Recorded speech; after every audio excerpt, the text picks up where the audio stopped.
Hi friends, சிந்து பைரவிக்கான upcoming episode என்னன்னு பார்க்கலாம். சிந்து அம்மா அப்பா என்ன பண்ணுறாங்க, தான் பொண்ணுங்க 2 பேரையும் மறு வீட்டுக்கு அழைக்கிறாங்க. அதே மாதிரி எல்லாத்துட்டையும் சம்மதம் வாங்கி இங்கே பெரியம்மா அனுப்பி வைக்கிறாங்க. இங்கே அவங்க அம்மா செம்ம காண்டில் இருக்காங்க. டாக்டர் அம்மா போகவே வேணாண்டா சிவா அப்படிங்கிறாங்க. நான் பெரியம்மா கொடுத்த வாக்கை நான் நிறைவேற்றணுமா, கவலைப்படாதீங்க, நான் போயிட்டு வந்துடுறேன், நீங்கள் கொஞ்சம் தைரியமாக இருங்கம்மா, ப்ளீஸ்மா என் பேச்சை கேளுங்க அப்படின்னு சொல்லிடுறாங்க. அடுத்து இங்கிட்டு பார்த்தீங்கன்னா முணுமுணுத்துக்கிறது பைரவி. சே, இவங்க கூட வா, அங்கே போகணும்னா அப்பா அம்மா ரொம்ப பண்ணுவாங்களே. இங்கே இருந்தால் அவனை உருட்டி அரட்டி மிரட்டி வச்சுக்கிட்டு இருந்தோம், தனியாகவும் படுக்க வச்சுட்டு இருந்தோம். அங்கே போனால் ஒரே ரூமில் படுக்க வைப்பாலே நீங்கள் நொந்துக்கிட்டே பைரவி கிளம்புறாங்க. ஆனால் சிந்து பார்த்தீங்கன்னா சந்தோஷத்தில் அப்படியே சிறகடிக்கிறாங்க. ஐயா ஜாலி அப்படிங்கிற மாதிரி. ஆனால் மனசுக்குள்ளே சிரிச்சுக்கிறாங்க, வெளியில் காமிச்சிக்க முடியல. அடுத்து பார்த்தீங்கன்னா 4 பேர் கிளம்புறாங்க. பார்த்து பத்திரமா போயிட்டு வாப்பா அப்படின்னு பெரியம்மா சொல்கிறாங்க. ஆனால் இங்கே சிவா அம்மா மட்டும் அப்படியே மூஞ்சியை தூக்கிக்கிட்டு இருக்காங்க. மறு வீட்டுக்கு போயிடுறாங்க. அங்கே போனதுக்கப்புறம் பார்த்தீங்கன்னா வாங்க மாப்பிள்ளன்னு அவங்க 2 பேரும் ரொம்ப தங்கமான மனுஷங்க.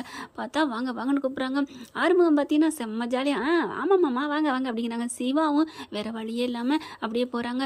ஆனால் தான் பிள்ளைய கடத்திட்டு போய் தாலி கட்டினா அப்படிங்கிறத அவங்க நம்புகிறாங்க. அது பொய் தான், இருந்தாலும் அவங்க நம்பினாலும் தான் மருமையை ரொம்ப நல்லவன் சிவா அப்படிங்கிறத தெரிஞ்சுக்கிட்டு வாங்க மாப்பிள்ளைன்னு கூப்பிட்றாங்க. அப்படி கையெடுத்து கும்பிட்டு வரவேற்று அப்படி கவனிக்கிறாங்க. கவனிப்பு அழகு போல் கவனிப்புங்க. சிந்துவுக்கு சந்தோஷம் தாங்கலை, நம்ம அம்மா வீட்டுக்கு வந்திருக்கிறது அப்படின்னு நினச்சிட்டு அதுக்கப்புறம் மாப்பிள்ளை அப்படிங்கிறாங்க. கவலைப்படாதீங்க மாமா, நான் ஒன்றும் பண்ணலை அப்படிங்கிறாங்க. நான் நல்லபடியாக தான் பார்த்துக்கிறேன், நீங்கள் தைரியமாக இருங்க அப்படின்னு சிவா சொல்லிட்டு அந்த பக்கம் போயிடுறாரு. அடுத்து பார்த்தீங்கன்னா அங்கிட்ட சிந்துவை கூப்பிட்டு வச்சு மாப்பிள்ளை நல்லபடியாக உன்னை பார்த்துக்கிறாரம்மா, ஏதாவது சத்தம் போடுறாரா, சண்டை போடுறாரா, ஏதாவது பிரச்சனை இருக்காமா, அதுக்கப்புறம் அந்த ஸ்டேஷன்லேருந்து வந்ததுக்கப்புறம் சொல்லுமா என் மனசு ஊசலாடிக்கிட்டு இருக்குமா, எனக்கு பக்குன்னு பயமாக இருக்குமா, உன் வாழ்க்கை தாம்மா எனக்கு பயமாக இருக்குது அப்படின்னு கேட்க அப்போ தான் சிந்து சொல்கிறாங்க, ஏப்பா நீங்கள் பயப்படுறீங்க, அதெல்லாம் டாக்டர் ரொம்ப நல்லவருப்பா, அவரை பற்றி நீங்கள் தப்பாக நினைக்காதீங்கப்பா. அப்படியாம்மா, எதுவாவது உன்னை பேசுறது இல்லை, அதெல்லாம் பேச மாட்டாருமா, என் ஸ்டேஷனில் கூட பார்த்தீங்கல்ல என்னை அடி வாங்குறது தாங்க முடியாமல் அவர் வெளில போயிட்டார்ல, அவர் ரொம்ப நல்லவர் டாக்டர், நீங்கள் எதுவும் ஃபீல் பண்ணாதீங்க அப்படின்னு தான் ரூமுக்கு போக அதை கரெக்டாக ஆர்வம் பார்க்குறாரு. என்ன இது, அவன் கட்டாய கல்யாணம் பண்ணிட்டான்னு சொல்லிட்டு யாராவது கோவிச்சுக்கிட்டு தான் இருப்பாங்க, அவன் என்னை துரோகம் பண்ணிட்டான், என்னை ஏற்றுக்க மாட்டேன்ட்டான் அப்படின்னு சிவா மேலே கோவமாக தானே இருக்கணும்.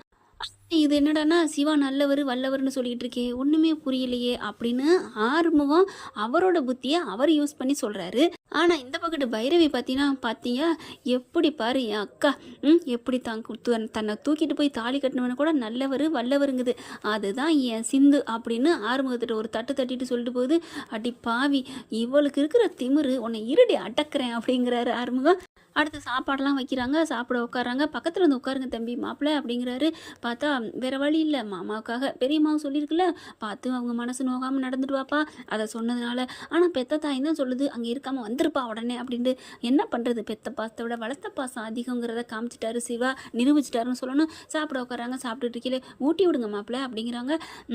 ஊட்டி விட்றதா அப்படின்னு பைரவி முறைக்க உடனே ஆறுமுக நான் ஊட்டுறேன் அத்தை அப்படின்னு எடுத்து கொண்டு போகிறாரா, அப்படியே முறைக்கிறாங்க.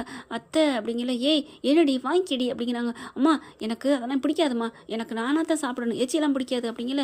இல்லை பெரியவி, இது எச்சியெல்லாம் இல்லை, தனியாக தான் எடுத்தேன் அப்படிங்கிறாரு ஆறுமுக.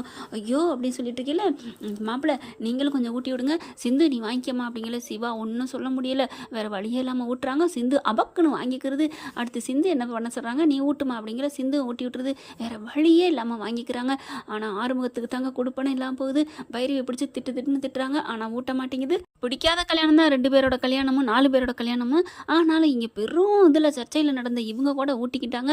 ஆனால் பார்த்தீங்கன்னா நோ அப்படின்னு சொல்லிட்டு எந்திரிச்சிருது. ஆறுமுகம் என்ன பண்ணுறாரு, ஆறுமுகா உனக்கு கிடைச்சது இதுதான்டா, இன்னைக்கு விதிச்சது இதுதான், நீயே உன் கையில் சாப்பிட்டுக்கோ, தன் கையே தனக்கு உதவி, உன் கை எதுக்கு இருக்குடா, உன் கையை யூஸ் பண்ணிக்கோ அப்படின்னு சாப்பிட்றாரு அவராகவே. அடுத்த ரூமெல்லாம் அலங்கரித்து வச்சிடுறாங்க. ஆறுமுகத்திட்ட போய் ஹலோ மிஸ்டர், என் ரூமுக்குள்ளே காலை வச்சிங்க அப்புறம் நடக்கிறதே வேறு அப்படிங்கிறாங்க. அதுக்கப்புறம் என்னவா வந்தால் என்ன பண்ணுவேன், வெட்டிடுவேன். எதம்மா பைரவி அப்படிங்கிறாங்க. நீ எதை வைப்ப உள்ளுக்குள்ள அப்படிங்கல. நான் காலை தான் வைப்பேன் அப்படிங்கிறாங்க. அப்போ அந்த காலை தான் சொன்னேன், காலை 2ஐயும் வெட்டிடுவேன் அப்படிங்கிறாங்க. ஐயோ அப்படின்னு வெளியில் வராங்க. அவங்க அப்பா வந்துடுறாங்க. வந்துட்டு என்ன மாப்பிள்ள அப்படிங்கல. ஒன்றும் இல்லை மாமா, கொஞ்சம் நான் காத்தாட வெளியில் படுக்கலான்னு வெளில வந்தேன். என்னது காத்தாடா, உள்ளுக்குள்ளே தான் ஏசி இருக்கே, போய் படுங்க அப்படின்னு சொல்கிறாங்க. இல்லை மாமா அப்படிங்கல. பைரவி அப்படின்னு கூப்பிட்றாரு. என்னப்பா எதுக்குமா மாப்பிள்ள காத்தாட வெளில வராரு, இப்பெல்லாம் வரக்கூடாது அப்படின்னு சொல்லிட்டு உள்ளாரக்கா போக சொல்லிடுறாங்க. கூப்பிடுமா பைரவின்னா வாங்க அப்படிங்கிறாங்க. வந்துட்டேன் அப்படின்னு ஆறுமுகம் போக கதவை சாத்திட்டு போயிடுறாங்க. ஐயோ அப்படின்னு சொல்லி நொந்துக்கிறாங்க. என்ன பைரவி 2 பேரும் ஒன்றா ஒரே அறையில் ஒரே உரைக்குள்ள 2 கத்தியா அப்படிங்கிறாரு. இங்கே பார் ஒரு இறைக்கில் 2 கத்தி இருந்தாலும் சரி துண்டாக்கிடுவேன், ஒழுங்கா போய் தள்ளிப்படு அப்படின்னு சொல்லிட்டு கீழே போய் படுக்க சொல்லி போர்வை தலையெல்லாம் தூக்கி டொமால் டுமில்னு போடுறாங்க. ஒரு நிமிஷம் ஆகாது. இவளை அப்படியே கைக்குள்ள வளைச்சு போட்டு அப்படியே ஒரு நிமிஷம் ஆகுமா இவளெல்லாம், சரி சரி விடு விடு என்னடா ஆர்மு அடங்கடா பாப்போம்டா இந்த பச்சைக்கிளி எங்கே போகுது அப்படின்னு சொல்லிட்டு படுத்துக்கிறாங்க. அந்த பக்கம் பார்த்தீங்கன்னா அப்படியே சிவா போகிறாரு, உள்ளுக்குள்ளே போய் பார்க்குறாங்க. எல்லா ரூமும் அழகாக சூப்பராக அலங்கரிச்சிருக்கு. பார்க்குறாங்க ரூம்லாம் அழகாக இருக்கே அப்படிங்கிற மாதிரி பார்க்குறாரு. இது எல்லாமே நான் தான் வேலை பார்த்தது டாக்டரே அப்படிங்கிறாங்க. அப்படியே பார்க்குறாரு. அதுக்கப்புறம் வெளியில் போகலான்னு தலானையும் போர்வையும் எடுக்கிறாங்க. எடுத்துட்டு மாமா இருப்பாரே சங்கடப்படுவாரேன்னு வெளியில் அப்படி தான் கதவை திறந்து பார்க்குறாங்க. அவங்க அங்கிட்டு வெளியில் ஹாலில் உட்காந்து பேசிகிட்டு இருக்காங்களா, அதனால் போக மனசு இல்லாமல் மறுபடியும் உள்ளே வந்துடுறாரு. இங்கே சிவா அப்படியே சிவா போகிறாரேன்னு அப்படி பார்க்குது சிந்து. திரும்பி வர பார்த்துட்டு அப்பா வந்துட்டாரு அப்படின்னு நினைக்கிறாங்க.